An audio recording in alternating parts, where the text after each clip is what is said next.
puasa tu, beberapa detik, minit sebelum kita buka puasa tu, itu waktu mustajab doa.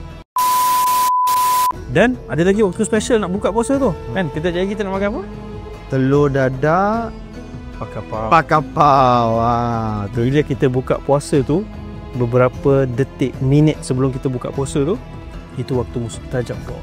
Sebab tu sebelum buka puasa jangan kalau letak Allah Akbar makan. Tak. Tenang sekejap, doa dulu sikit.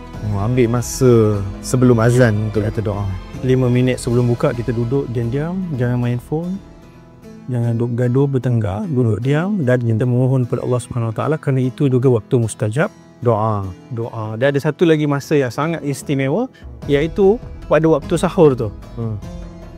Waktu sahur pagi tu, sebelum nak azan tu kita bangun kan, duduk gosok-gosok mata, pergi masak apa yang boleh kita nak makan tu, waktu tu juga waktu mustajab doa.